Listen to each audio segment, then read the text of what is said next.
ரமணி பரத்வாஜா ஒரு சார்ட்டர்ட் அக்கௌண்டண்டா டெல்லியில இருந்து நீங்க கன்னி பெண்கள் நெஞ்சில் கையெழுத்து போட்டோன்ற முதல் பாடல் மூலியமா தமிழ்ல வந்து எல்லாரோட நெஞ்சிலும் கையெழுத்து போட்டீங்க. ஒரு நாளைக்கு மியூசிக் டேரக்டர் ஆனு வந்து நான் சென்னைக்கு வந்தேன். பாலச்சந்தர் சார் வந்திருந்தாரு. அப்புறம் இது யார் மியூசிக் டேரக்டர் கேட்டால் இவர் தான் அப்படின்னா, நீங்கள் அடுத்த படத்துக்கு தான் பண்ணுறீங்க. உடனே எனக்கு அந்த பூவேலிங்கிற படத்துக்கு வாய்ப்பு கிடைச்சு. ஸோ அந்த படம் ஆரம்பம் வந்து ரொம்ப முக்கியமாக இருந்தது. நான் அஜித்தை போய் கதை சொல்ல போகும்போது அஜித் சொன்னாரு, நான் வெங்கடேஸ்வராலுக்கு ஒரு படம் பண்றேன், நீங்க அவர்கிட்ட போய் கதை சொல்லுங்க, எனக்கு கதை சொல்ல வேணாம், நீங்க கேபி சாரோட ஸ்டூடெண்ட்னால. இல்ல அஜித்தே வேணான்னு சொல்றாரு, நீங்க கேபி சார் ஸ்டூடெண்ட்ன்றனால எங்களுக்கு அது இஷ்யூ கிடையாது. அப்போ அதனால தான் உன்னை பார்த்த பின்பு எவ்வளோ எவ்வளோ நின்று ஒரே கத்தி அது வந்து சத்தமில்லா தனிமை கேட்டு ஒரே எல்லாம் ஊரை கூட்டி சொல்ற பாடல்கள் எல்லாருமே வரிக்கு வரி புரியும் புத்தம் புது இசையில் பரத்வாஜ். அதே மாதிரி என்னோட பேர் வந்து ரமணி பரத்வாஜ்ங்கிறது வந்து சார் ரமணிலாம் ரொம்ப பெருசா இருக்கு சார், இந்த பரத்வாஜ் நச்சுன்னு வைங்க சார் பரத்வாஜ். அதே மாதிரி அதில் வந்து வானும் மண்ணும் கட்டி கொண்டதே மண்ணில் நீளம் முட்டி கொண்டது நம்ம டியூன் கொடுத்தே அவர்கிட்ட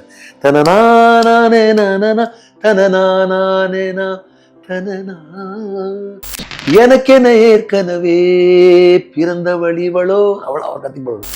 இந்த அம்மா வந்து என்னுள்ளே என்னுள்ளே ஏதேதோ செய்கிறதே அதை என்னென்று அறியே நடி சாஃப்டா படுவாங்க. அந்த ராகத்துல சரணத்துல ஒரு லைட்டா ஒரு ஒரு ரம்மி கொடுப்பேன். அது வந்து அவ்வளவு இம்பாக்டா இருக்கும். ரொம்ப பிடிச்ச ஒரு ஒரு பாட்டு. சார் இப்போ இந்த காதல் மன்னனோட வந்து ப்ரிவியூ வந்து குட் லக் தேட்டர்ல குட் லக். நான் இப்ப படம் பண்ணல, ஆனா என் கம்பெனி பண்ற படத்துல நீ தான் பண்ற, ரெண்டுமே ஹிட். அந்த படத்துல நீங்க இருந்தீங்களோ? ரெண்டு படம் பெரிய கரெக்ஷனா இருக்கு. சார் வணக்கம். வணக்கம் முருகன், எப்படி இருக்கீங்க? நல்லா இருக்கு. எப்படி இருக்கீங்க சார்? சார் ரமணி பரத்வாஜா மாறின தருணம். ரமணி பரத்வாஜா ஒரு சார்ட்டர்ட் அக்கௌண்டண்டா டெல்லியில இருந்து நீங்க கன்னி பெண்கள் நெஞ்சில் கையெழுத்து போட்டோன்ற முதல் பாடல் மூலியமா தமிழ்ல வந்து எல்லாரோட நெஞ்சிலும் கையெழுத்து போட்டீங்க. அந்த மூமெண்ட்ஸ் எப்படி இருந்தது சார்? முதல்ல இந்த இன்டர்வியூ பத்தி பேசுவோம். உங்க கூட எனக்கு வந்து இந்த பேசுறதை பத்தி ரொம்ப சந்தோஷமா இருக்கு. எனக்கு நம்ம ரொம்ப வருஷமா நமக்கு தெரியும். ஃபர்ஸ்ட் படத்துல நீங்க ஆரம்பத்தில் சொல்றீங்களே அப்படி இருந்த ஆள் இப்படி இருந்த ஆள், அது அந்த அந்த காலத்திலிருந்தே உங்களுக்கு தெரியும். ரொம்ப சந்தோஷமா இருக்கு. முதல்ல வணக்கம் உங்களுக்கு. பொதுவாக வந்து இப்போ நம்ம வந்து இப்போ இந்த கட்டம் வந்து ரீரிலீஸ் ஆஃப் அமர்க்களம். ஆமா. அப்போ இதே பழைய படம், அதுவும் எத்தனாவது படமோ அதுக்கு முன்னாடிலேருந்து நம்ம வந்து ஒரு கேட்குறீங்க. பொதுவாக நான் வந்து உங்களுக்கு தெரியும், நான் வந்து பிறந்து வளர்ந்தேன் டெல்லியில். எங்கள் ஃபாதர் வந்து டெல்லியில் வேலை பார்த்தாரு கவர்மெண்ட் ஆஃபீஸில். ஆமாம். நான் அடிப்படையில் வந்து அப்போ இருந்த திருநெல்வேலி மாவட்டத்துக்காரன், இப்போ தென்காசி மாவட்டத்துக்காரன். சொந்த ஊர் தான். ஸோ அந்த ஊர்லேருந்து நான் டெல்லிக்கு போய் அங்கே தான் படித்து பிறந்து வளர்ந்தேன். ஆனால் அப்புறம் வந்து எனக்கு இந்த பாட்டு ரொம்ப பிடிச்சிது சின்ன வயசுலேருந்து. ஸோ அந்த அந்த ஒரு இது பிடிக்கும்ல, ஒரு இந்த சொல்லுவாங்க அந்த வேர்ம் உள்ள வந்து ஒரு அப்படியே குடஞ்சி ஒரு நாளைக்கு மியூசிக் டேரக்டர் ஆனு வந்து நான் சென்னைக்கு வந்தேன். அப்புறம் வந்து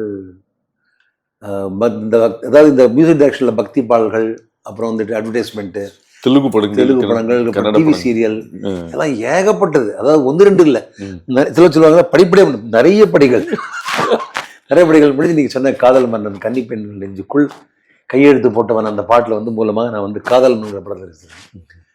அப்போ வந்து அதில் என்ன ஒரு இதுன்னா, நான் வந்து ஏற்கனவே கொஞ்சம் தெலுங்கு படங்கள்லாம் பண்ணதால அந்த டெக்னாலஜி ஆஃப் ஃபிலிம் மியூசிக்கும் தெரியும், அப்புறம் இந்த படங்கள்லாம் பண்ண தெரியும். ஆனால் இருந்தாலும் எனக்கு ரொம்ப நாள் ஆசைப்பட்ட ஒரு விஷயம் காதல் மன்னனில் வந்து எனக்கு நிறைவேறிச்சு. அப்போ அந்த படத்தில் வந்து சரண், டைரக்ட் ஆக்ட்ரஸ் அந்த ஹீரோயின் மானு, அப்புறம் எம்.எஸ். சுசனா சார், நான், வெங்கடேஸ்வரால ப்ரொடியூசர், எல்லாருமே ஃபர்ஸ்ட் சார். இவங்கெல்லாம் ஃபர்ஸ்ட் டைம். கொஞ்சம் சீனியர் ஆர்டிஸ்ட் இருந்தாங்க. ஆனால் வந்து அந்த அந்த ஒரு ஒரு பயங்கலந்த மரியாதையோடு அந்த படத்தை பண்ணோம். ஆனால் அது வந்து ரொம்ப ஒரு இன்ட்ரெஸ்டிங் சார். அதாவது வேடிக்கையாக இருக்கும். எப்படின்னா, நான் வந்து பொதுவாக நாங்கள் வந்து ஸ்டுடியோவில் தானே இருப்போம் மியூசிக் டேரக்டர். ஆனால் அந்த படத்துக்கு நாங்கள் ஆஃபீஸில் போய் உட்காந்துருப்போம். அப்போ அந்த எல்லாம் மொத்த கதையும் எனக்கு தெரியும். இன்னைக்கு ஷூட்டிங் நடக்குதா நடக்கலையா, யார் என்னாச்சு பிரச்சனை இருந்து, பிஸ்னஸ் எவ்வளோ ஆகுது. ஸோ அந்த மாதிரிலாம் ஒரு அருமையான ஆரம்பம். ஆனால் வந்து அந்த முதல் படத்துலேயே ஏதாவது நமக்கு நிலைநாட்டணும்னா நம்மளுடைய முழு இதை எடுத்து விடணுங்கிற ஒரு கட்டாயம் இருந்தது. அதே மாதிரி நான் வந்து நல்ல வாய்ப்பு கிடைச்சிது. அதில் பாட்டுகள் எல்லாம் பெரிய ஹிட் ஆச்சு. டோட்டல் ஆல்பமே ஹிட்டு. அந்த படத்தை இன்ஃபேக்ட் அது ரொம்ப அந்த ப்ரிவியூ பார்க்குற போதே பாலச்சந்தர் சார் வந்திருந்தாரு. அப்புறம் இது யார் மியூசிக் டேரக்டர் கேட்டால் இவர் தான் அப்படின்னா, நீங்கள் அடுத்த படத்துக்கு தான் பண்ணுறீங்க. உடனே எனக்கு அந்த பூவேலிங்கிற படத்துக்கு வாய்ப்பு கிடைச்சிது. ஸோ அந்த படம் ஆரம்பம் வந்து ரொம்ப முக்கியமாக இருந்திருக்கு. நல்ல ஒரு அருமையான ஸ்டார்ட்டு. அப்புறம் நான் வந்து நீ சொல்லுவாங்க திரும்பியே பார்க்கல, அப்படியே தொடர்ந்து தமிழ் படங்களே சிந்திக்க ஆரம்பிச்சேன். இதுல வந்து சார் சரண் சார் சொல்லும் போது ஒரு ஒரு தகவல் சொல்லியிருந்தாரு. என்னன்னா நான் அஜித்தை போய் கதை சொல்ல போகும்போது அஜித் சொன்னாரு, நான் வெங்கடேஸ்வராலுக்கு ஒரு படம் பண்றேன், நீங்க அவர்கிட்ட போய் கதை சொல்லுங்க, எனக்கு கதை சொல்ல வேணாம், நீங்க கேவி சாரோட ஸ்டூடெண்ட்னால. ஸோ நான் போய் வெங்கடேஸ்வராலயம்கிட்ட போகும்போது இல்லை அஜித்தே வேணான்னு சொல்கிறாரு, நீங்கள் கேபி சார் ஸ்டூடெண்ட்ன்றனால எங்களுக்கு அது இஷ்யூ கிடையாது. ஆனால் எங்கள் சைடில் ஒரு ரிக்வெஸ்ட் என்னென்னா, எங்களை வந்து நாங்கள் பெரிய ப்ரொடியூசர் இல்லைன்னாலும் எங்களை ரெகுலராக ஃபாலோ பண்ணிட்டு இருக்கிறது ரமணி பரத்வாஜ். ஸோ கண்டிப்பாக அவர் தான் மியூசிக் கம்போசராக இருக்கணும்னு சொல்லி சொன்னார். அப்படின்ற போது நான் வந்து இல்லை ஃபர்ஸ்ட் படம் வெவ்வேறு ஆப்ஷன் யோசிச்சுட்டு இருக்கும்போது ப்ரொடியூசர் சொல்கிறாருனாலும் மீட் பண்ணோம். ஸோ மீட் பண்ணி சுச்சுவேஷன் சொன்ன உடனே ஃபர்ஸ்ட் போட்ட 2 பாட்டு வந்து எனக்கு ரொம்ப ரொம்ப பிடிச்சது. ஒன்று கன்னி பெண்கள் கையெழுத்து போட்டவன், 2வது உன்னை பார்த்த பெண். இந்த 2த்துல நான் வந்து பரத்வாஜோட மெல்ட் ஆகி எங்க காம்பினேஷன் தொடர்ந்து எல்லாமே ஹிட் ஆச்சுன்றாரு. அந்த வெங்கடேஸ்வராலயம் பத்தியும் உங்களோட சரண் காம்பினேஷன் வந்து எல்லா பாட்டுமே hit. Not only single song, அந்த ஆல்பமே பெரிய ஹிட். அந்த மேஜிக் எப்படி நடந்தது? வெங்கடேஸ்வராலயம் சொல்ல மாதிரி அவர் வந்து சத்யநாராயண சார்னு ப்ரொடக்ஷன் இன்சார்ஜ், அந்த பெரிய படம் தெலுங்கு சைடில் அவங்க. நான் தெலுங்கு படங்கள் பண்ணுறபோது அவர் அடிக்கடி படம் பார்க்க வாய்ப்பு இருந்தது. ஆனால் எனக்கு பெரிய ஒரு ஆச்சரியம் என்னன்னா, அவர் வந்து என்ன வந்து ஒரு அதாவது செட்டா, அதாவது அஜித் அவர் படத்தை நிற்கிறாரு, என்ன எடுத்துக்கிட்டு இவர் அது ரொம்ப பெரிய ஒரு எனக்கு கொடுப்பின மாதிரி இருந்துச்சு. நிச்சயமா. ஸோ அவருக்கு முதல்ல நான் நன்றி சொல்ல கடமைப்பட்டிருக்கேன். அவர் சொன்ன உடனே இப்போ அதாவது எங்கள் சைட்லேருந்து இது ஹீரோ இவர் தான், மியூசிக் டைரக்டர் தான், நீங்கள் அதை சொல்லுங்க அப்படின்னு டைரக்டர் கேட்கறது எவ்வளோ பெரிய விஷயம். ஆனால் அந்த முதல் படத்துலேருந்தே எனக்கு வந்து சரண் கூட ஒரு மிகப்பெரிய ஒரு அண்டர்ஸ்டாண்டிங் வந்துச்சு. அது தொடர்ந்து ஒரு 12 படங்களுக்கு நாங்கள் இசையமைச்சிருக்கோம். 12 படங்களும் 12 படம் பாடல்கள் 12 படமும் ஆல்பம் 8, எல்லா பாட்டும் 8, எல்லாமே. அது ஒரு பெரிய ஒரு என்ன சொல்றது, ஒரு டிவைன் சேர்க்கை தான் நினைக்கிறேன். ஸோ அதனால என்ன respect him for that. Because அவர் வந்து ரொம்ப ஒரு என்ன சொல்றது, ஒரு இன்னைக்குமே ஒரு படம் அடுத்த படம் பண்ணும்போது அதை சார் அதை மறந்துருங்க, புதுசாக பண்ணுங்க, அதை மறந்துருங்க, புதுசாக பண்ணுங்க. அப்புறம் இப்போ இதெல்லாம் நடக்கிறது, அதாவது இந்த காலம் மாதிரி கிடையாது. அப்போ வந்து இந்த சோஷியல் மீடியாவில் அவ்வளோ கிடையாது, இன்டர்நெட்லாம் அவ்வளோ கிடையாது. ஸோ ஆனால் கூட அவர் அங்கேருந்து ஏதாவது இன்ஃபர்மேஷன்லாம் சொல்லி இது மாதிரி பண்ணலாமா, இது மாதிரி பண்ணலாமா. அவருக்கு தனிப்பட்ட முறையில் வந்து ஏஆர் ரஹ்மான் கூட வந்து பண்ணணும் ஆசை. எனக்கு அவர் வந்து அவர் கேபி சார் கூட ஒர்க் பண்ணுறது நிறைய பழக்கம் இருக்கு. இருந்தாலும் அவருக்கு வந்து என்னோட சைடில் வந்து அவர் சப்போர்ட் பண்ணது அவருக்கு முதல்ல நன்றி சொல்லணும். அதனால் அது ஒரு அப்படி ஆரம்பித்த ஒரு நான் சரண் பரத்வாஜ் வைரமுத்து. நான் வைரமுத்து சார் கூட 26 படம் பண்ணியிருக்கேன், இவர் கூட 12 படம் பண்ணியிருக்கேன். ஸோ அதனால் எல்லாமே அந்த நல்ல எஸ்பி பாலசுப்ரமணியம் சார் அகைன் ஒரு ஸ்டார்டிங் எனக்கு ரொம்ப பிடித்த மனிதர்.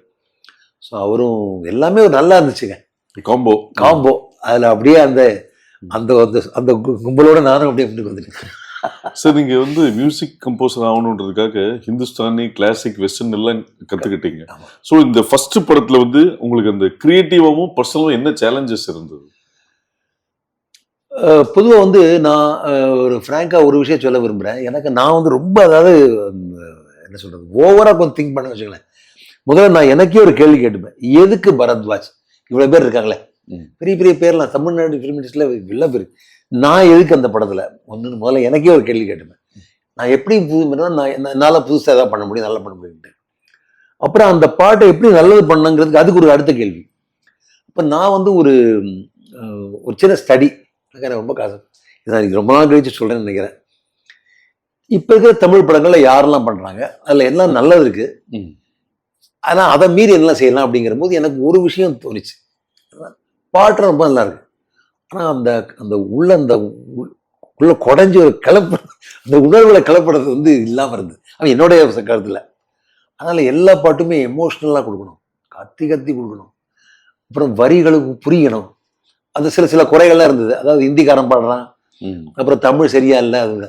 ஸோ அந்த வரிகளும் அதோடைய வெளிப்பாடும் அப்படியே ஒரு எமோஷனுக்கு தான், டுவர்ட்ஸ் எமோஷன் தான் போகணுன்னு நான் ஒரு ஐடியா பண்ணினேன். அப்போ அதனால தான் உன்னை பார்த்த பின்பு எவ்வளோ எவ்வளோ நின்று ஒரே கத்தி அதுக்கு சத்தமில்லா தனிமை கேட்டு ஒரே எல்லாம் ஊரை கூட்டி சொல்கிற பாடல்கள் எல்லாருமே.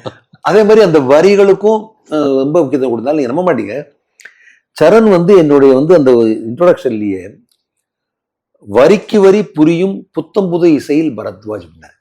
அது எனக்கு மிக கொடுத்தார். பார்த்தீங்களா சார், நீங்க சொன்ன அந்த அதாவது இதுன்னா நீங்க எனக்கு சொல்லிட்டீங்க, நான் காப்பாத்தலாமே, இத்தனை வருஷம் அதை காப்பாத்திட்டு இருக்கேன். அதாவது வரிக்கு வரி புரியும் புத்தமுதை செயல் பரத்வாஜ். அதே மாதிரி என்னோட பேர் வந்து ரமணி பரத்வாஜ்ங்கிறது வந்து சார் ரமணிலாம் ரொம்ப பெருசா இருக்கு சார், இந்த பரத்வாஜ் நச்சுன்னு வைங்க சார் பரத்வாஜ். ஸோ நான் வந்து ரமணி பரத்வாஜ் தெலுங்குல இருந்தாது பரத்வாஜா மாறினேன். ஸோ அதனால நிறைய மாற்றங்கள் எனக்கு, அதாவது என்னோட பேர் மாற்றம், இந்த புதுசா இது, அப்புறம் இந்த மாதிரி ஒரு இந்த மாதிரி அதாவது வரிக்கு வரி புரியணும், எமோஷன் இருக்கணும் அப்படின்ட்டு நான் அதை வந்து ஒரு தாரக மந்திரமாவே நான் நினச்சிக்கிட்டேன். ஸோ எல்லா படத்தையும் நீங்க பாத்தீங்கன்னா என்னோட வந்து அது ஒரு டிஸ்டிங்க்டா, அதாவது என்னால முடிஞ்ச அளவுக்கு. அப்ப இன்னொன்னு இன்னார மாதிரி இருக்கக்கூடாது. நிச்சயமா எங்களோட மிகப்பெரிய 2 ஐகான் வந்து sir Ilaiyaraaja sir and Rahman. இவங்க மாதிரி தான் எல்லாருமே வந்து ஒரு icon, because they're great people. ஆனா இவங்க 2 மாதிரி இருக்கக்கூடாது என்னோட பாட்டு அப்படிங்கிற ஒரு அடிப்படை ஒரு கணக்கிலே பண்ணுவேன். ஸோ இந்த மாதிரி சேலஞ்சஸ் எல்லாம் வச்சுன்னு நான் வந்து இசையமைச்சது தான் அந்த காதல் மன்னன். அதே மாதிரி அதில் வந்து வானும் மண்ணும் கட்டி கொண்டதே மண்ணில் நீளம் முட்டி கொண்டேன்னு. ஸோ பொதுவாக ஒரு பாட்டு பாடும்போது அது வெறும் டியூன் சொன்னாலே அந்த அந்த ஃபீல் வரணுங்கிறது என்னோட கருத்து. அதில் வந்து ஒரு பாட்டு வானும் மண்ணும் கட்டி கொண்டதே மண்ணில் நீளம் முட்டி கொண்டதே ஒரு பாட்டு. அதில் என்னன்னா ஒரு நிச்சயமார்த்தம் ஆன பொண்ணை வந்து ஒரு ஹீரோ கல்யாணம் பண்ணிப்பாரு. அப்போ அது வந்து ஒரு தவறான விஷயம். அது எப்படின்னா ஒரு ஒரு மீனுக்கு கரை மேல் ஆசை வந்தது, மீன் கரை செத்து தான் போகும். அப்ப அழகா இது பாரு, ஒரு மீன் கரை மேல் ஆசை வந்தது, இனி என்னென்ன நேர்ந்திடுமோ டியூன் கொடுத்தா அவர்கிட்ட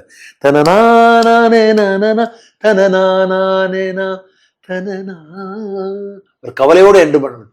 ஆனா பாருங்க அவரை அந்த டியூனை பிடிச்சி அந்த எமோஷனை பிடிச்சி இனி என்னென்ன நேர்ந்திடுமோ அப்படின்ட்டு பண்ணுவாரு. அந்த மாதிரி சிங்க் தான் சார், சின்ன சின்ன விஷயங்கள் தான். அதே மாதிரி அந்த பாட்டு வந்து அவங்க வந்து என்ன சிரம் கேட்டாரு, இந்த அகும்பேன்னு ஒரு கர்நாடகாவில் அந்த மூங்கில்லாம் வளர இடத்த எடுக்கிற அப்புறம் அதனால ஒரு வண்டு வந்து ஒரு சின்ன கிராஃபிக்ஸ் பண்ணும். இந்த வண்டு இங்கேருந்து போய் அந்த ஓட்ட தொலைக்குள்ள போய் டக்குன்னு போய் சேரும். ஸோ அதுக்கு நான் என்ன பண்ணேன், இந்த 3 பேட்ஜையுமே நான் ஃப்ளூட்ல பண்ணேன். ஸோ இது probably one of the few film, அதாவது நான் எனக்குன்னு பண்ணேன் தெரிஞ்சிருக்கலாம், ஆனால் என்னோட ஒரு சோக்கல் அப்ளிகேஷனுக்கு ஒரு இசையமைப்பாளராக first BGM, second BGM, third BGM 3மே ஃப்ளூட்டில் தான் இருக்கும். அதே மாதிரி அந்த அந்த அந்த பாட்டு ரொம்ப அழகாக இருக்கும் அது. ஸோ இப்படி பல சேலஞ்சஸ் நானே எனக்கு வந்து என்னை எப்படி வித்தியாசப்படுத்திக்கலாம் அப்படிங்கிற ஒரு கணக்கில் பண்ணினேன். என்னோட லக்கா, இறைவனோட சித்தமா, உழைப்பு எல்லாம் சேர்ந்து இன்னைக்கு என்ன ஒரு 30 வருஷம் கொண்டு வந்துருச்சு. சார் உங்களோட முதல் படமாகட்டும், 25வது படமாகட்டும், 50வது படமாகட்டும் எல்லாமே சரணோட. ஆமா, அது ஒரு பெரிய ஒரு என்னெல்லாமோ, அதாவது இப்ப நான் ஒரு படம் பண்ணுவேன் வந்து சேரன் வருவாரு, அப்படியே சசி வருவாரு, அப்புறம் செல்வா வருவார், இப்படி அடுத்த போயிட்டு திருப்பி பார்த்தா ஒரு கவிதை விட்டு வருவேன். அப்படி நான் கேப்ல போயிட்டு வந்துட்டு இருந்தேன் அப்படியே. அதனால என்னோட முதல் படத்துக்கும் சரி, 25வது படம் சரி, அப்புறம் 50வது படம் சரி, அசல் 50வது படம் நினைக்கிறேன். ஸோ அந்த மாதிரிலாம் எல்லாமே என்னோட கூட அது ஒரு பெரிய ஒரு காம்பினேஷன் சார். அது எப்படி சொல்றதுன்னு தெரியல எனக்கு. ஆனா இன்னி வரைக்கும் எனக்கு வந்து அவர் ஒரு மிகப்பெரிய நான் ரொம்ப ரெஸ்பெக்ட் பண்றேன். எனக்கு ஒரு சுயநலம் வச்சுங்களேன், என்னை வந்து நல்லா அதாவது பல கதைகள்லாம் இருக்கு. ஜெமினி படத்துல வந்து ஏதோ காரணத்துக்காக அவன் வந்து மியூசிக் டைரக்டர் வேற யாராவது போடலாம்னு, இவர் தீர்மானமா நான் தான் சொன்னாரு. ஸோ அதெல்லாம் எனக்கு மிகப்பெரிய ஒரு என்ன சொல்றது, ஒரு I thank you for that. So that is a relationship I have with Charan. மொத்தத்தில் ரொம்ப நல்ல ஒரு ஜேர்னி. Definitely sir. ஒரு எனி ஸ்பெசிஃபிக் சாங்கோ சீனோ அவரோட விஷன் உங்களோட கமர்ஷியல் ஃபார்முலாக்கு அப்பாற்பட்டு ஒரு இனோவேட்டா செய்ய வச்ச சாங்னா நீங்க எதை சொல்லுவீங்க? ஆக்சுவலி நான் வந்து அதை எனக்கு ஆரம்பத்தே அதாவது நிறைய பிடிக்குங்க. அதாவது நான் எத்தனை சொல்றது, பார்த்தேன் ரசித்தேன் ஒரு பாட்டு இருக்கு. அதுல வந்து எப்படின்னா ஹீரோ வந்து கொஞ்சம், அதாவது ஹீரோயின் வந்து ரொம்ப சாஃப்டா கம்மியா அதாவது கம்மியா தான் பேசுவாங்க, ஹீரோ கொஞ்சம் அப்படி எப்படி இருப்பாரு. ஸோ அவருடைய போர்ஷன்ஸ் எல்லாம் உதாரணம் இந்த பாட்டுல எனக்கென ஏற்கனவே பிறந்த வழிவளோ அவர் கத்தி போடுவார். இந்த அம்மா வந்து என்னுள்ளே ஏதேதோ செய்கிறதே அதை என்னென்று அறியே நடி சாஃப்டா பாடுவாங்க. இதை ஒரு பிக்சரைஸ் பண்ணும்போது அதை வந்து அந்த அதாவது தெரியாமலே சிங்காச்சான்னு அவர் பண்ணி தெரியுது. அவர் வந்து அந்த பஸ்ஸில் வந்து அந்த பொண்ணு பஸ் ஸ்டாப் உட்காரும், இவர் வந்து ஃபுட்பால் நிற்பாரு. ஸோ அந்த பாட்டு வரும்போது சார் ஃபேண்டாஸ்டிக் ஒரு என்ன சொல்றது இம்பேக்ட், அதுதானே ஒரு பாட்டோட இம்பேக்ட். ஸோ அந்த மாதிரி நான் எனக்கு தெரிஞ்ச அதே மாதிரி இதில் வந்து சரணம் வந்து ஒரு இந்த கர்நாடிக் ராகத்தை சில சமயம் நான் இன்ஃபியூஸ் பண்ணுவேன். ஸோ ரஞ்சனி ராகம்னு ஒரு ராகம் உண்டு. அந்த ராகத்தில் சரணத்தில் ஒரு லைட்டாக ஒரு ரம்மி கொடுப்பேன். அது வந்து அவ்வளவு இம்பேக்டா இருக்கும். அதே மாதிரி அவர் கொடுக்குற அந்த ஒரு அந்த அந்த இன்புட் வந்து அந்த படத்தை எடுத்ததும் எனக்கு ரொம்ப பிடிச்ச ஒரு ஒரு பாட்டு. அதாவது எனக்கு கரெக்டா நான் இமேஜின் பண்ணதே அவரை பண்ணேன். கேபி சாரோட ஃபார்முலான்றது ஒரு டிஃப்ரெண்டான விஷயம். அவரோட ஆர்டிஸ்டிக்கும் ரியலிஸ்டிக் எமோஷன்ஸ் எல்லாமே இருக்கும். அவரோட ஃபிலிம் மேக்கிங் ஸ்டைல இந்த கம்போசிஷன் பிலாசபி வந்து எப்படி ஷேப் பண்ணுச்சு? ஒரு பூ எழுதும் கவிதை சிறு தேன் துளியாய் உருளும், கதை சொல்ல போற விடுகதை சொல்ல போறேன், விடுகதைக்கு விடைய சொன்னா சொத்தெழுதி தாரேன்னு பாட்டு. சார் வைரமுத்து சார் உங்களோட லைஃப்ல ரொம்ப முக்கியமான நபர். பொதுவா வந்து டியூனுக்கு பாட்டு எழுதுறது போய் அவரோட கவிதைகளுக்கும் நீங்க டியூன் பண்ணிருக்கீங்க. உதாரணத்துக்கு வந்து வசூல் ராஜால இந்த காடு திறந்து